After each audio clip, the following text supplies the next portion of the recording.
Assalamu alaikum wa rahmatullahi wa barakatuh, Ramadan Kareem, and welcome back to Cyber Night Season 3.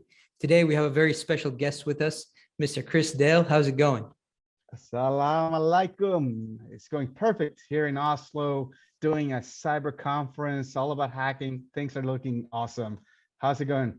I'm great. Glad to have you. So, Chris, you're an IT enthusiast. You've been wanting to be a hacker since you were a kid. I believe it all started when your brother hacked you. Can you give us a little brief about that?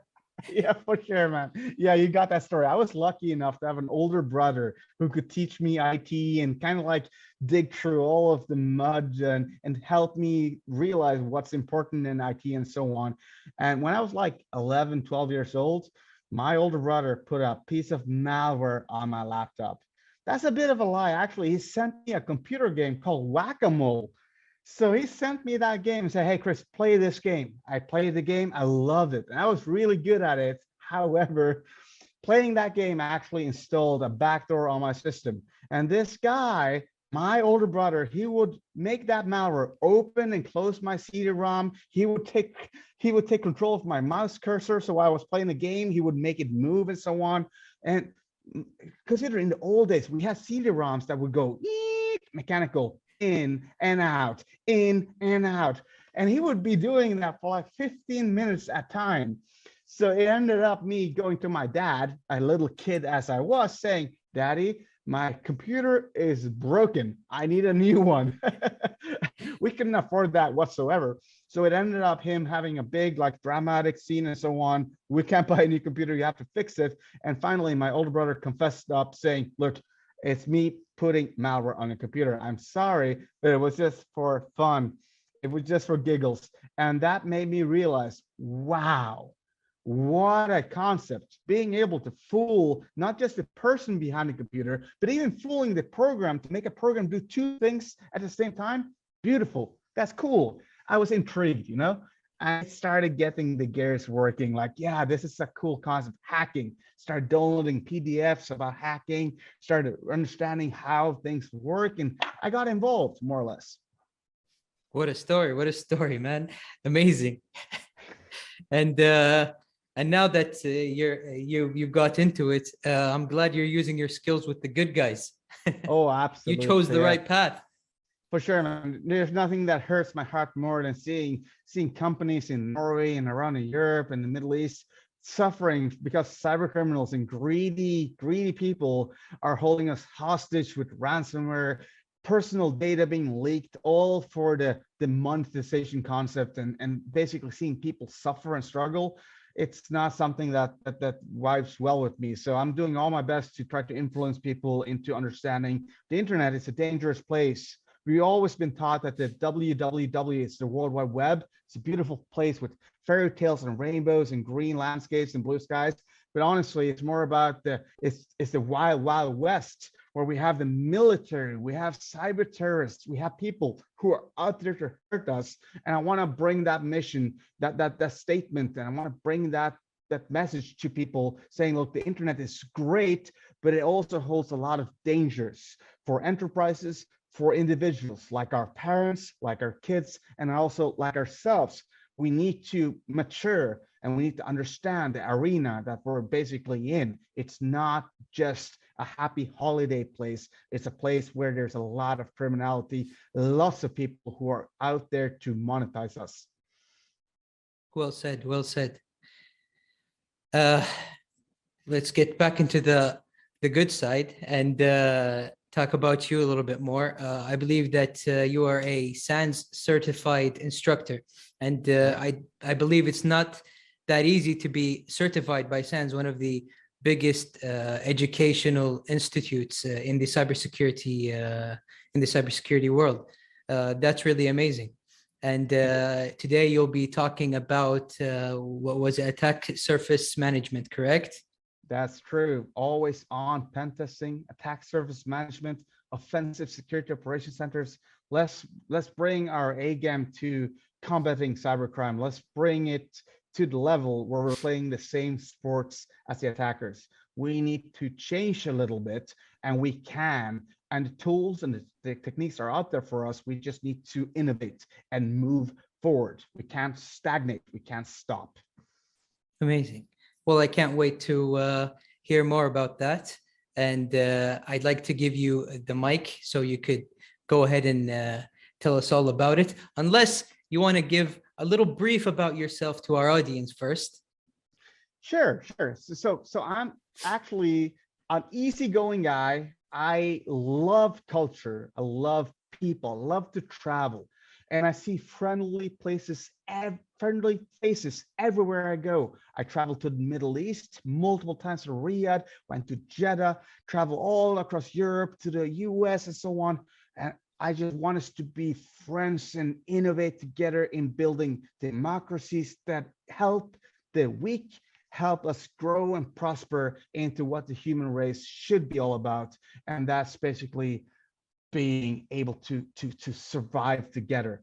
So I'm very pleased to be here in front of all of you to talk about cyber, and hopefully cyber which will change some things for the greater good. And that's what I feel I can bring to the table. So yeah, I if you ever see me at a conference, please don't feel like I'm a bit discreet. Like, come say hi, tap my shoulder. Chris, saw your presentation in Saudi Federation. Just come say hi and say, I saw you, whatever. I will talk to you, and I would love to talk to you. Absolutely. And maybe we can see you in the next attack, hopefully. Have you heard of AtHack? That could be, my friend. All right. All right, then I'll leave you to it. You can start your presentation, and I can't wait to hear what you got to say. Awesome. Let's go. So I'm going to share my screen and bring up my presentation on my second monitor here. Share the screen and present mode. And I see a thumbs up. That's awesome. So beautiful fighter jets all working together.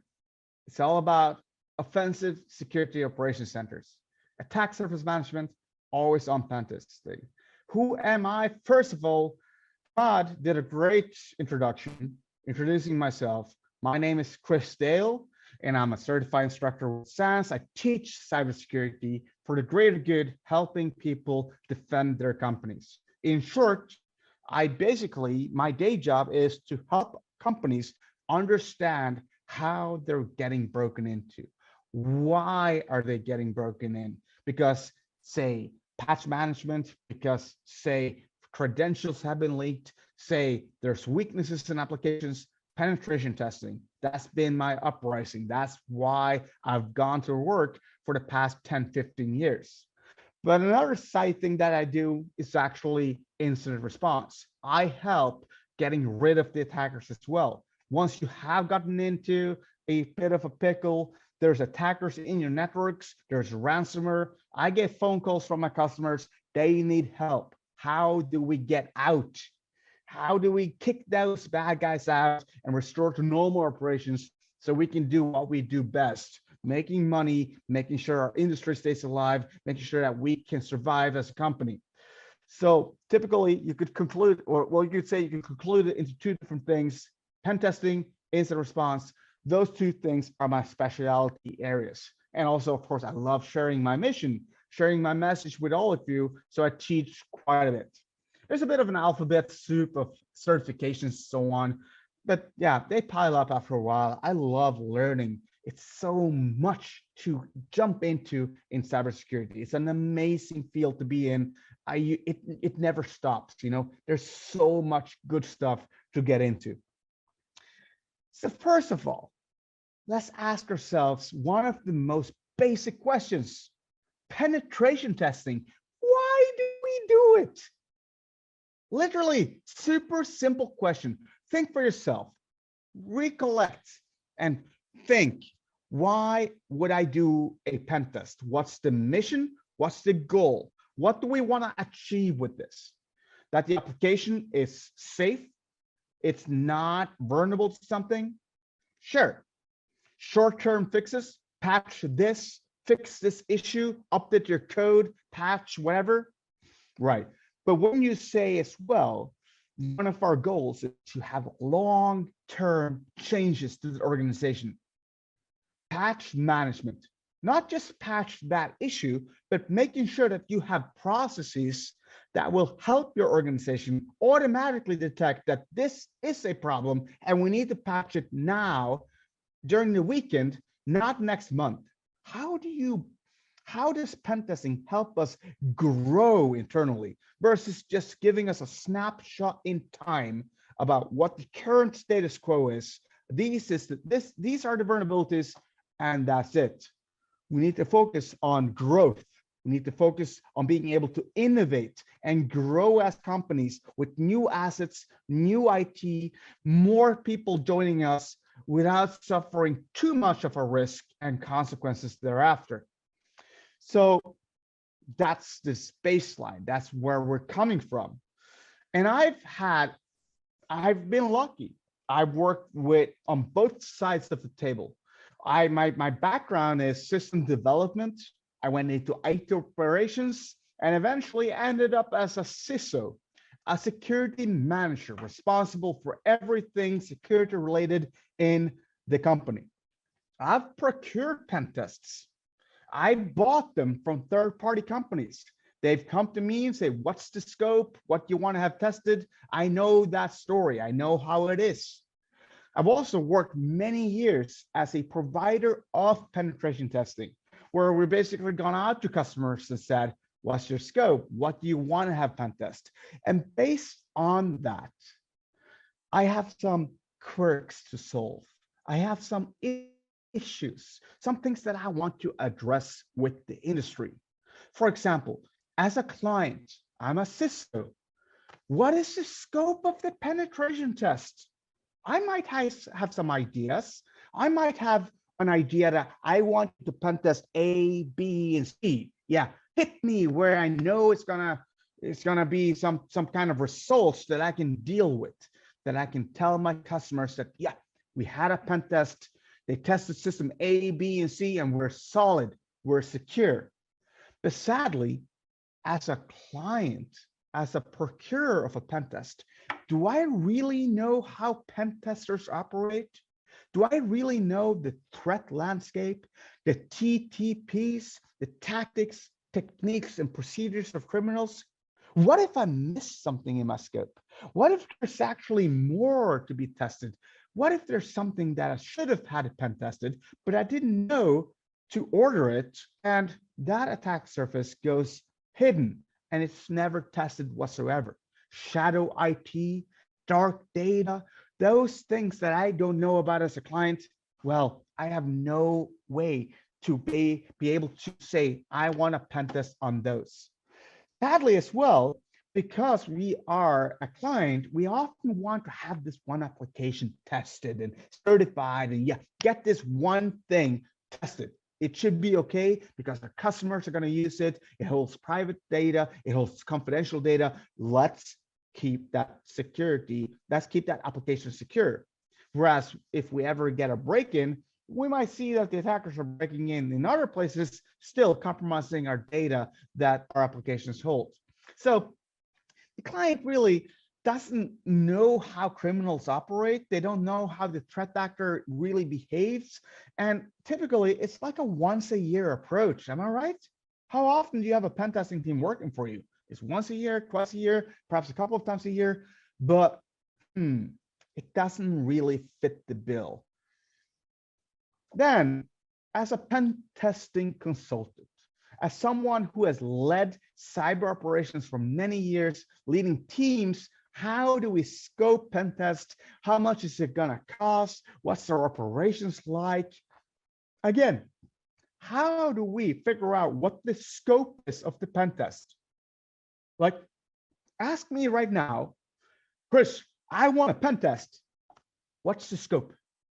What's the scope? How could I tell you what the scope is? I don't know you, right? And scoping meetings is a thing. It's a thing where we go on a phone call, we go in a meeting, and we start to discuss what things are gonna cost, how much to cover.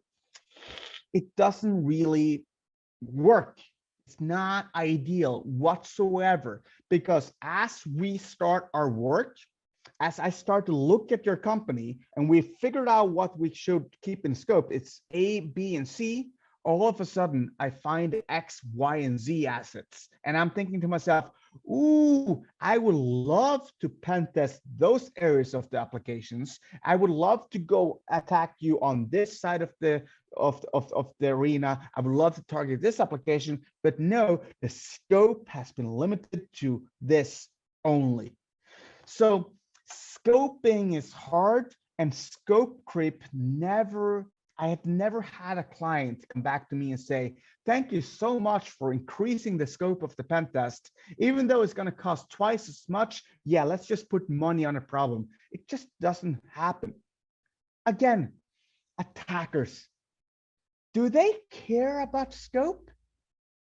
But real attackers, not me as a pen tester, consider a criminal, a threat actor who's looking to compromise your networks. Do they care about the scope? Do they really wonder what should be included in scope or not? Or will they base themselves on opportunities rather than what was contained inside of the rules of engagement? They will target you in every avenue, every possible attack vector as they can. They don't care about scope whatsoever. So we have a discrepancy, we have a mismatch here. We don't fit necessarily how the attackers work. They work differently than us. So I start to innovate. I start to think to myself, how can I better help my customers? How can I make them understand that there is hidden attack surface, that there are systems and data that should perhaps be fixed, that there are systems that the customers have that they have all kinds of vulnerabilities, and I don't even need to do a pen test to tell them. So I come up with the idea of, hey, a pen test is not a pen test. A pen test is 2 deliveries, and the second is optional. The pen test is optional. Really, what we talk about here is a pen test should start with what we call a digital attack surface report. The pen testers need to tell you first what is in the scope. What do they want to attack? What's there to attack? What version numbers are outdated?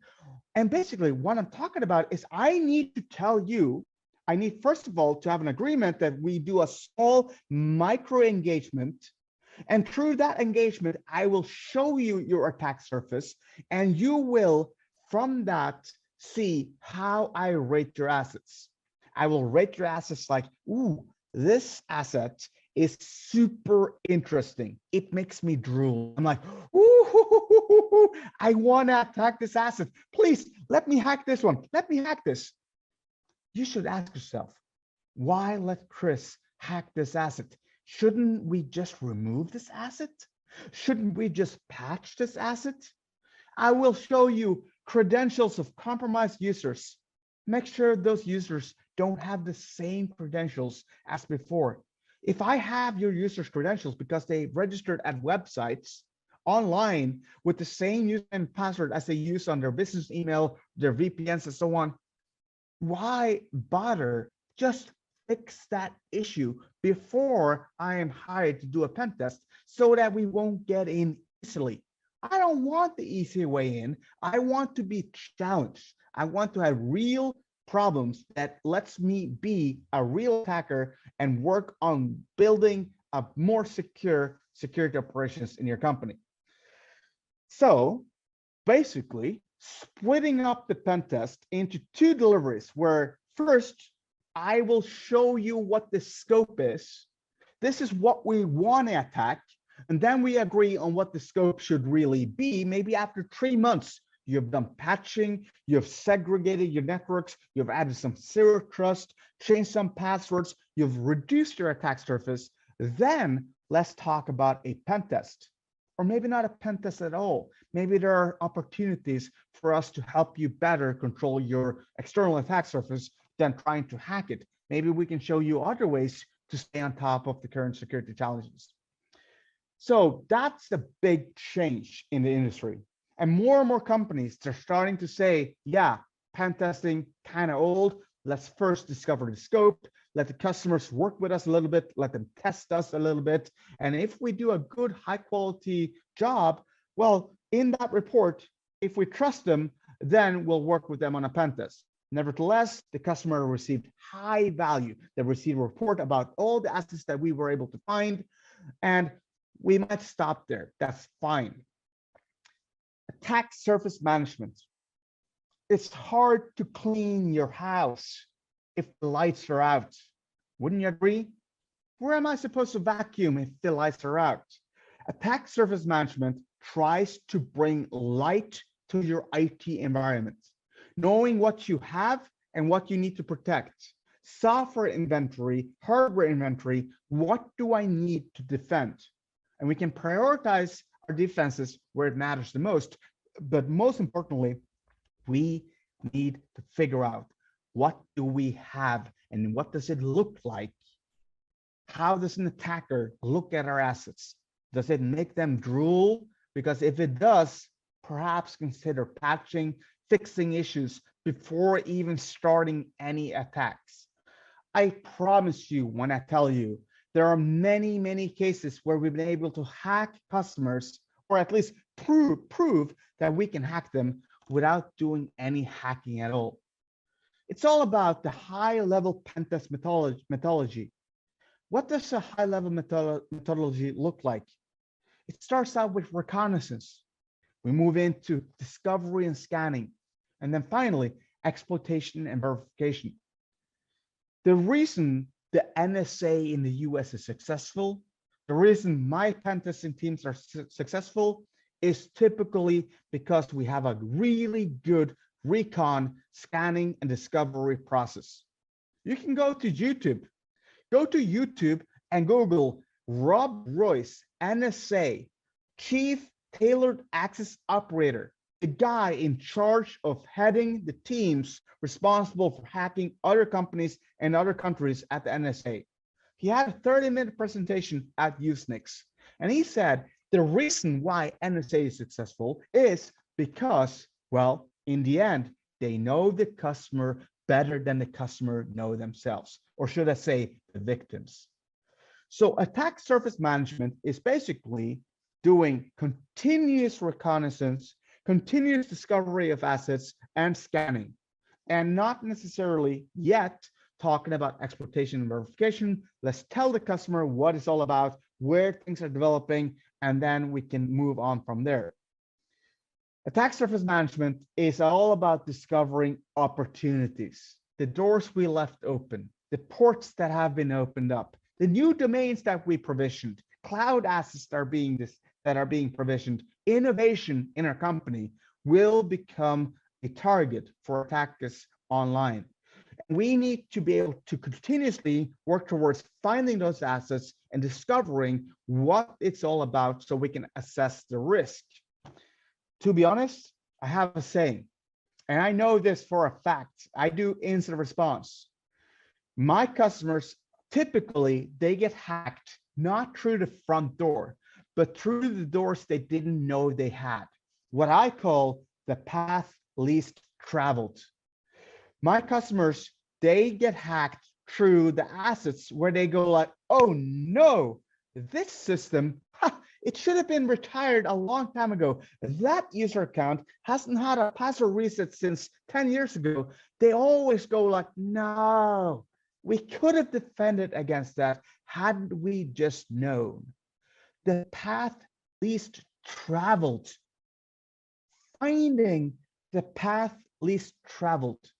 That road that most users, most attackers, they don't take that road. But finding those systems, those assets, those scripts, endpoints, and users whom nobody else has found, that's how you succeed as an attacker. That's how you succeed in breaking in. Having the best recon, using specialized word lists for your company, taking your products and all your model numbers, all the things that represent your company, and using that as potential ammunition to break in. Honestly, inspired by bug bounty hunters. They do this all the time. How do you succeed as a bug bounty hunter? You got to find those systems that the other bug bounty hunters haven't found, and that's when you'll find something interesting. That's when you find something that might be worth your time to check. Otherwise, everybody else is in it trying to figure out vulnerabilities, and you're going to be too late. Interesting. So I like taking a different road than everybody else, the road towards exploits. So what about always on pen testing? As attack surface changes, you should immediately, ASAP, as soon as possible, assess the damages, assess what a pen tester can do. Put the brightest minds that you have on the assets, on the changes that you just discovered. Say exploitation and verification put in a system that is not once a year, it is every day. Micro engagements, agility, inspired by DevOps. Yes, we're talking about always on, trying to figure out, can we hack the customer now? DevSecOps, it's been a thing for a long time now. Developers, they are super agile, doing micro prioritization, being able to change their plan as things go on. Why are security professionals not more agile? Why do we do a pen test once a year when we need to do it every day on every change of every fast assets that our companies face? Now, this is great. There's a new common vulnerability in exposure. There's a vulnerabilities representing your technology. Let's weaponize it. Let's ask ourselves, does this vulnerability on Apache, Grafana, WordPress, or whatever you have, does it allow the team of expert penetration testers, can they hack the customer now? Yes or no? If it's no, okay. Why would we tell the customer to patch immediately then? Perhaps patch during the next window of patch management. However, if we can hack a customer based on a new domain, a new port that is opened, a new CVE, a new breach of credentials, well, let's tell the customer immediately. And as such, we have high fidelity alerts, alerting on where the customer needs to do an action. High fidelity means alerts that you can trust. This I need to fix because there's proof in the pudding. There's a screenshot from Chris showing GDPR information. There's a screenshot of a shell on a box. There's a screenshot of a vulnerability. Absolutely, we need to go patch this now because there's proof in the pudding.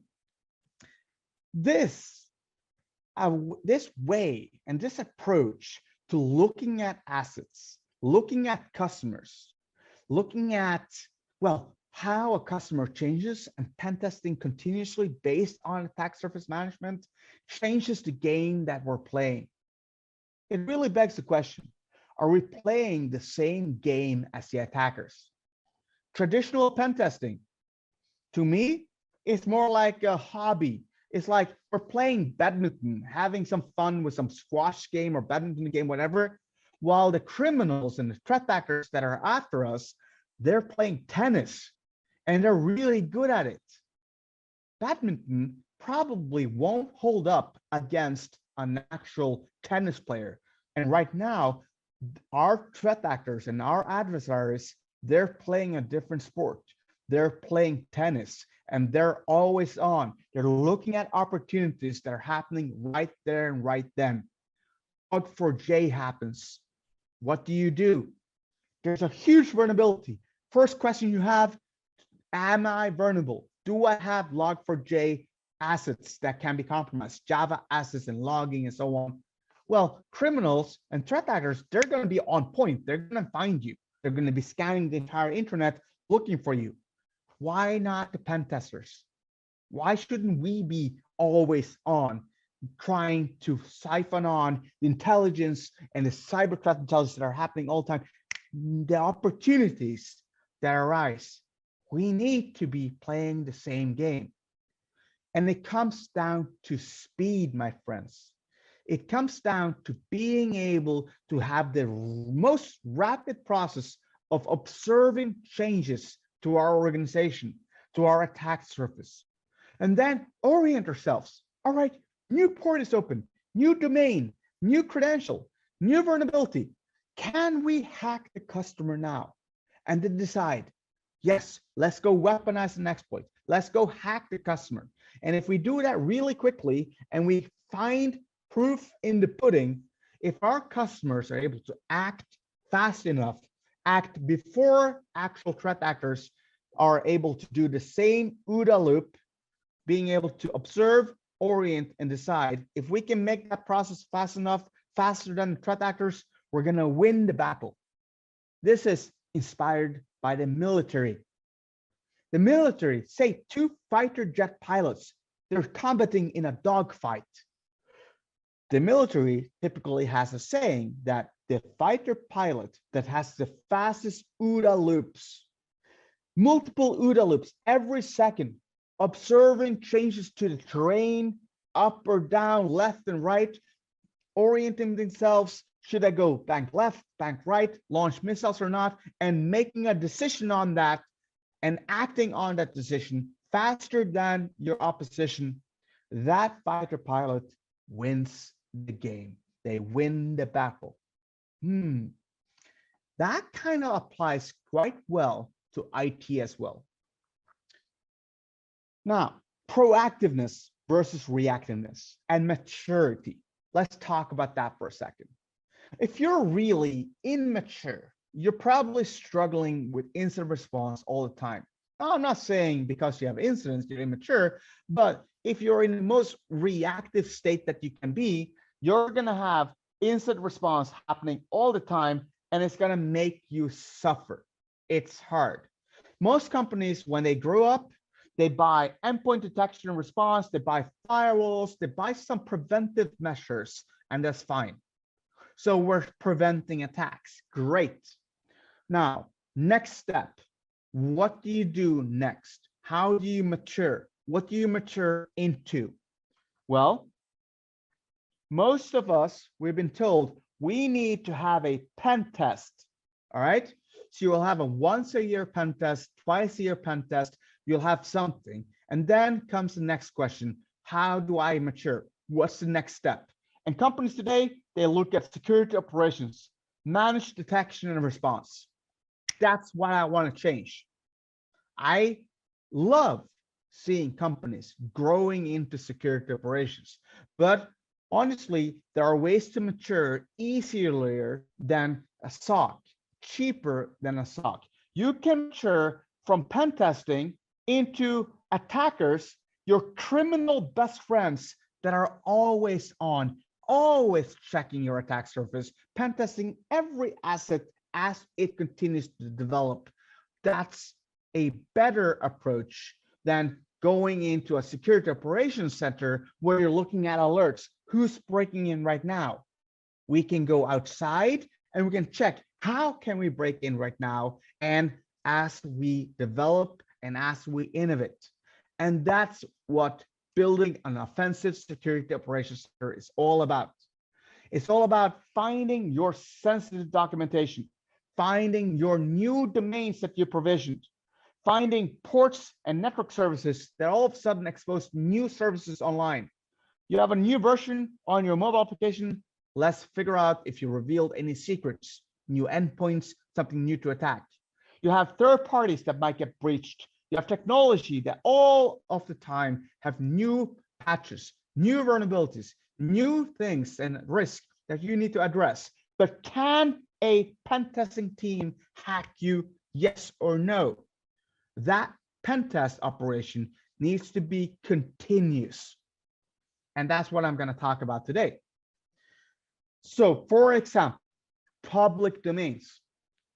Can we find your new domains? Domains are superb in finding attack surface. What applications do you have? Where does your customers log on? What kind of capabilities does your organization have on the internet? We can look at new domains provisioned. We can ask ourselves who registered it. We can go ahead and take the DNS server and brute force it every day, slowly but surely. Check to see, have you created something new? Asking questions, being on. We can use very heavily targeted word lists. We know you.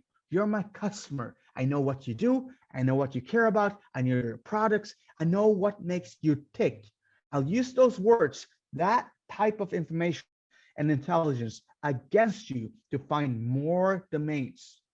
And sometimes, based on this operation alone, not only do we find customer domains, we find malicious domains. We find phishing domains, domains that look like our customers. They've been set up to be staging an attack, and we can even proactively protect our customers against basically domains that we found that has been set up to attack our customers.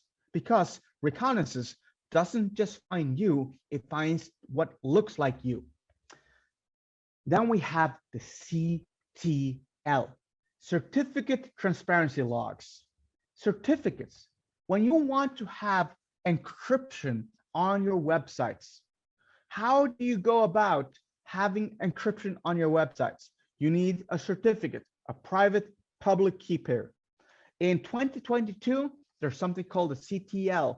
Every time you create a certificate, that certificate is publicly announced to the world, hey, there's a new domain for a certificate. And we subscribe to that. We pay attention to what domains you develop, what domains you create certificates for. And once there's something new, like pay API VG.no, there's a Norwegian newspaper where I'm from. Well, if there's something we haven't seen before, we want to attack it ASAP. Now, here's the story. Here's where we are at right now. One of my customers, they provision a new domain and they add a certificate to the domain. Literally, my team, we get push notifications on our phone. New domain, first one to attack it wins the race. Let's assess it, find if there's any risk to it. And there's so much more that we do. We do so many things. Say URL shorteners, your bit.li, your tiny URL, your Google short link. We buy data of companies and teams who brute force short URLs. And we get the destination URL from those brute forces. And what do we look for? We look for our customers. In this case, I'm looking for Norwegian domains, and I'm asking myself, ooh, somebody shared something interesting on a Norwegian domain. What is it? I wrote a blog post on this. You can see the URL in the bottom here. I wrote a blog post on this. I went through and I hunted. It's like a treasure hunt for gold. Lovely, fun, like a CTF. What can I find through URL shortening services? And I found attackers sharing SQL injection attacks. I found backup SQL files, IT operations sharing data with one another through URL shortening service. I found domains. I found hotels.com booking reservations, airline tickets, all kinds of interesting stuff. So check out that blog post to see how you can do the same things. Park domains. You have tons of park domains. You want to buy all kinds of domains so that nobody else can register them. What about these domains that are parked? What do? We find them, sure, but there's no content. This domain has been parked, sure. What about that time? What about that day when one of your engineers decides to create an application behind that domain, redirect it, put some application up, whatever it is? We need to find that and know when it happens. So as such, we develop what we call a website delta checker that notifies us when a website has changed, so that my team immediately can jump on the opportunity to find out what's going on here. What kind of issues might be at this domain? That's what that domain's new service, new application that might have surfaced. We need to be the customer's, attackers, criminals' best friend by looking at what they do and how they change. There's so many other things. Network services, for example. Does a network service all of a sudden open up a port on the internet? If it does, shouldn't you attack it? I mean, if you open up port, say 3,000, don't you expect that port to be vetted by a security professional? Can it be hacked? Is it vulnerable? What if you engage a firewall team and they make a configuration mistake, opening up something new? IP version 6, there's something new listening on an IP address. Let's assess that system ASAP. There are 65,536 ports, UDP, TCP. Let's scan those ports continuously, always. And as a port opens or closes, let's figure out, can we hack the customer then? They're right there and then. Let's ask ourselves that question, not once a year, but as the port has been figured out if it's open or not. And you can scan an IP address with 576 ports, top most common ports, and find 90% of the attack surface that is on the internet today. You don't have to scan every 65,536 port every day. You can scan 576 and find 90% of the content, and then maybe every other day, maybe once a week, bi-weekly, scan every single port and just learn, how does your attack surface change? That's interesting. That gives us value. That's something that makes the pen testers work and operate in the same opportunity space as real threat actors. Great. Sometimes we see oscillating ports, ports that open and close. On a Friday evening, 4 o'clock, there's a port opened up, 6 o'clock, it's closed again. Every Friday. We got to think, what's going on? There's an FTP service, there's something opening up. Let's attack it. Let's set a team member to work that Friday and be ready, assess that service and figure out, is it vulnerable or not? It is so much fun. This finally makes me feel we're providing high value penetration tests to our company by looking at opportunities and scope present to us right now, every day. There are so many other things. Say trackers. You use New Relic, Google Analytics, Google Tag Manager. They have unique identifiers that represent your company. We will take those identifiers and we will query for them. We will search across the internet to see, is there any other web application, any other website, any other system that is using the same unique identifiers as you? Because if there is, well, that probably belongs to you and we want to assess it. We want to tell you about it and figure out, can we hack it? And on the slide here, I'm using Nmap with a script from Robinwood Ninja. It's an Nmap script that lets you find cracking codes that you can use to query for more assets. All the time, we find splash websites like IIS Web Server, Apache, Tomcat. It just says something is here, but it doesn't show you the application. All right. Well, I know you have that web server there for a reason. What's there? What's there for me to find? So whenever we find those systems that have like an unauthorized error, that are behind zero trust infrastructure, I need to log on to Office 365, I need to log on to Google, whatever, we expect there to be something behind it. There's something more. And we do content enumeration, content discovery. We go through all your vhosts trying to brute force and guess that there might be other services here. We build targeted word lists that try to discover the content that you have behind that service. We expect there to be something, and if we don't find it, what can we do? One thing we can do is, well, we can use hacking techniques like for IIS, use short name scanning. We can try to brute force all the possible files that you have available and guess extensions and so on. But if we can't figure it out, if you have a server online and my team, my experts, we don't know what that is, it doesn't show us an application, it's just a web server. Because we are on the same team, we can ask one another. Attackers can't ask you, But I can say, hey, dear customer, we have this website. We have no clue what application is behind it. It doesn't show us what's behind it. Can you please tell us where the application is so that we can pen test it for you and figure out if you're vulnerable or not? We must expect some attackers, they're smarter than I am, they're smarter than my team. They might be able to find it.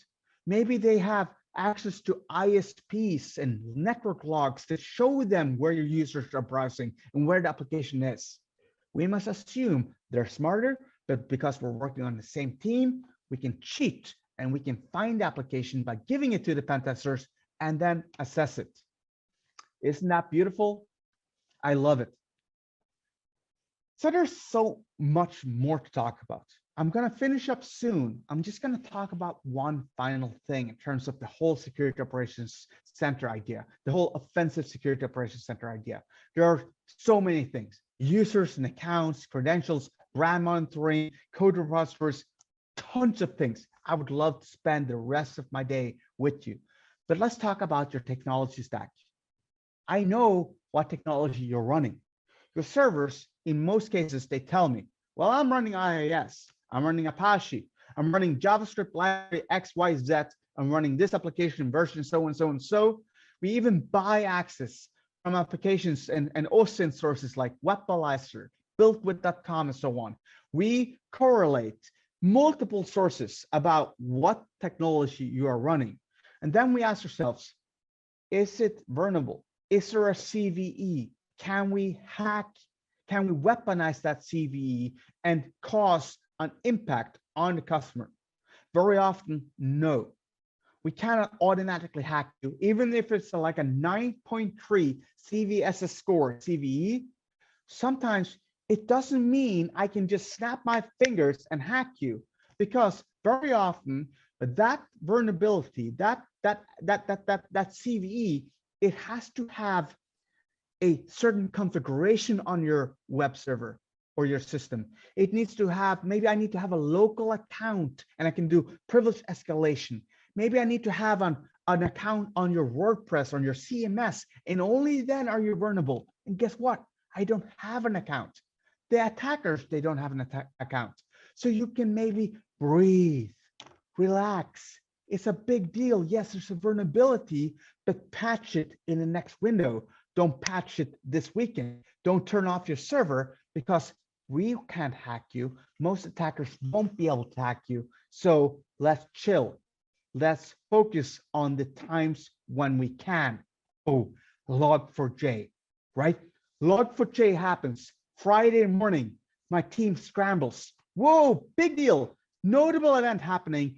Let's figure out all of our customers who are running Java.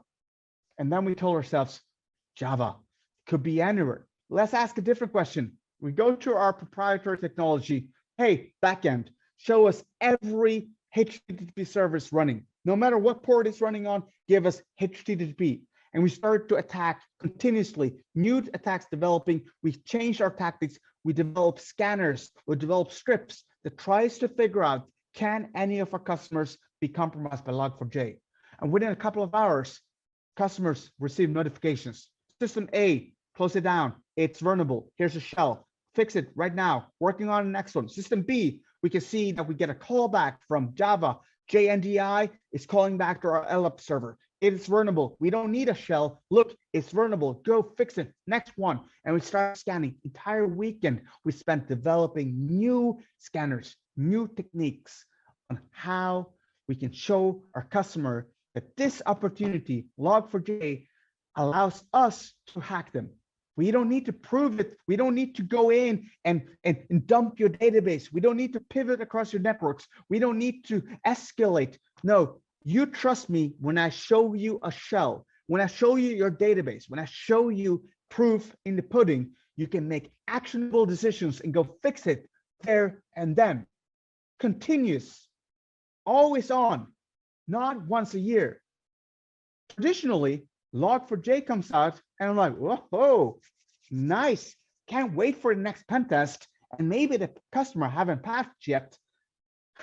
By then, my customer might be hacked by a real threat actor, and I can't have any of that. So we need to be fast, OODA loops, observing, orienting, deciding, and acting faster than threat actors. And there's just so much more. Cloud operations. How can we scan outside, inside, OSINT, brute forcing, giving us accounts in your cloud so we can enumerate your assets and build asset inventory and attack them. Code repositories, finding out if there's any, running them through scanners like TruffleHog, looking at employees' accounts and finding their guests' account, information left and right. We want to find this. Third parties. You have software as a service. You buy systems. Nordic Choice Hotels were hacked in Scandinavia. Okay, I'll go about download Nordic Choice Hotels, all their data that's been published on the dark web. I download it. My team analyzes it, and we look at the data and ask ourselves, can we hack our customers now? Is there usernames, emails, passport photos, social security numbers? We need to be criminals, but at the same time, your best friends. We need to do the same things as the attackers. Mobile applications, lots of endpoints, security configurations, configures that show us API keys, endpoints that previously have been gone unnoticed. We monitor those things, searching through the different app stores. Sensitive information, you have it. We want to find it. We automate querying across Google, Bing, and others. We leverage OSINT. We abuse your content management systems, WordPress. I'm the first guy going to your API saying, show me every blog post, every page, every media upload. And anytime you add something new, I'll be the first one to assess it. Your social media accounts, compromised social media accounts can have a hard-hitting consequence for our companies, reputation damages and so on. We can figure out what social media accounts there are, help our customers understand their attack surface.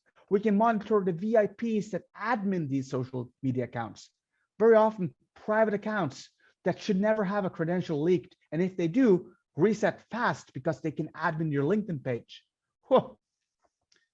And just going on users, accounts, and emails, paying attention to breaches, credential stuffing, phishing, asking yourselves, can we hack the customer based on what we have learned about breaches and information? And every week from our CTI, we consume CTI, cyber threat intelligence, from multiple providers that tell us information about compromised systems, new credentials, new attack techniques, and we got to go about asking the question, can we hack our customer? The brand, this is lovely because my customer, they asked us, do you do brand monitoring? And I'm like, nah, we don't. But what is brand monitoring really? So we set ourselves down in a workshop and we ended up saying, look, if we just go say, we do a reverse image search of your logo and we do a search on your phrase and your mottos, we find more assets. It expands on our attack surface. So it complements my team. Great, let's add it, let's build it. But then we realized, wow, we get 100,000, 1 million results searching for this thing. We can approve those 1 million hits. We'll just say, that's fine. It's on the internet. Let's forget about that. But that time, there's a 1,000,001 assets. Some new website, something new on Google has indexed your logo. That one, that second, that third, that new website, we can look at it and ask ourselves, is it a part of the attack surface? Is it a phishing website? Is it something that we should attack or not? And that brings us value. That makes my team sharper. It makes them better, and it gives value for the customer. Here you have my logo for River Security. We search for our fingerprint, that little R with a fingerprint and an I in the middle, and we immediately find social media, we find websites, we find systems that represent my company. We can do the same thing for others. And then we built other modules like active praise that lets us do a little bit of deception, trying to trigger callbacks from when your website is cloned. We can make that website connect back to our offensive security operations center and say, hey, this website is running every day. It doesn't give us any alerts, but the moment it's been cloned, it's running in somebody else's server on a domain or IP address which hasn't been authorized. Let us know. We want to detect if it's phishing or not. Is it an attacker or not? Or is it more attack surface? So our security operations center is basically an offensive security operations center. We process offensive alerts, not defensive alerts, not, hey, we have an alert antivirus. Hey, something's happening on the inside. No, opportunities on the internet. The moment there's a new something happening on your external attack surface, my team in the middle, the technical account manager, the security analysts, the security researchers, they take that information and they will forward that information to a pen test if it's valuable. And on a day-to-day basis, on an hour-to-hour basis, we will assess the damages. We will ask ourselves, can we hack the customer? Which is one of the most important questions that we can ask. So what about reporting? How should we report on findings? Do you want another dashboard? Do you want another web application, another software as a service you can log into? Do you want that pew pew map where we have missiles going from country to country and goes pew pew pew? Or do you want to use your existing reporting facilities, your existing security operations, your ticketing system, your request trackers, and track security related information in your own systems? Probably the latter. So instead of building fancy dashboards, we are in 2022 right now. We can have APIs that are easy to interact with. Ask me, what assets do we have? Let my team report to you in your channels where your teams are currently operating. Give me access to your Jira. Let my team work with your team, human to human. We are on Teams with our customers. We are on Slack with our customers. We're in Azure DevOps with our customers. We can report where our customers currently work so that we can stimulate collaboration and knowledge transfer. It's not just an alert, it's dialogue. That's key. It makes us stronger. And I love that idea. It's all about us defending forward, going outside of our castles. Instead of sitting inside of this beautiful castle here with spears and cameras, waiting and looking to see, is anybody jumping over the wall? Instead of doing that, we can also as well go outside of the castle and check, are we out of alligators? Do we have alligators in the water surrounding our castle? Do we have water in our mouth? Do we have holes in our walls? Do we have villages developing outside of our castle?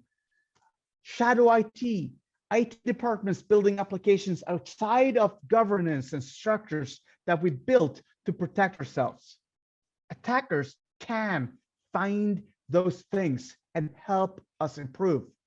It's all about defending forward, going outside of the castle, helping the defense understand that, look, you made a mistake.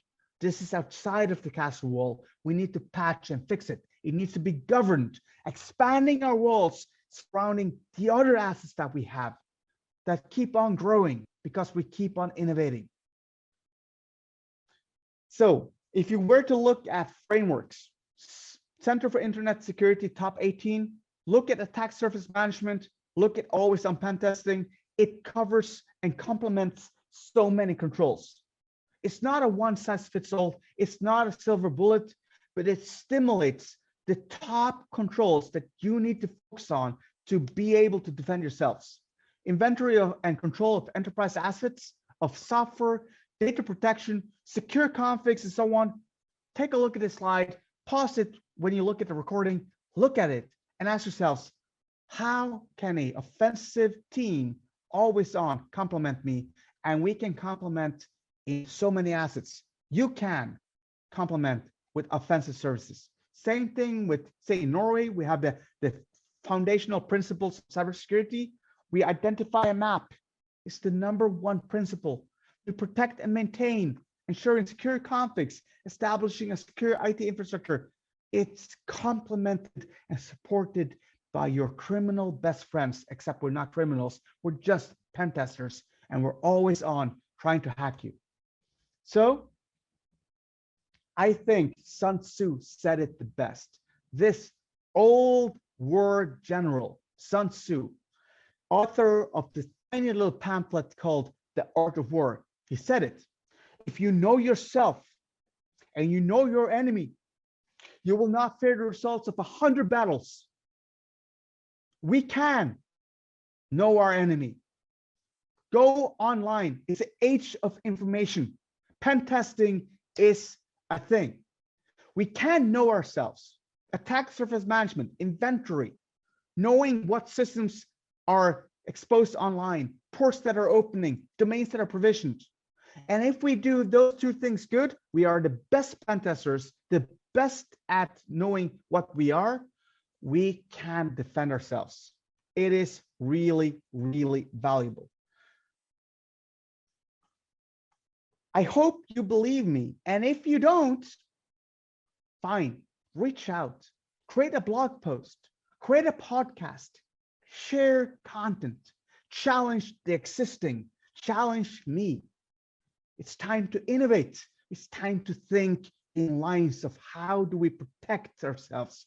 2023, 2024, 2030, pen testing alone, it's not going to cut it. We need to shape up. We need to innovate.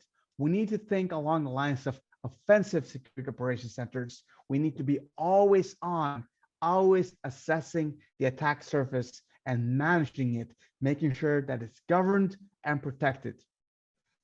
I hope you like my talk, everybody. You're welcome to check out my Twitter, add me on LinkedIn, connect with me.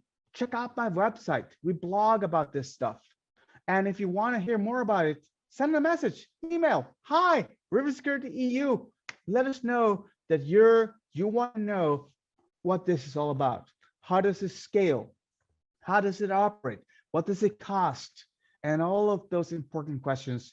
We're more than willing to talk to you and help you build up operations like these so we can win against cyber criminals and threat actors, so that we can put a serious dent on what they're able to do against us.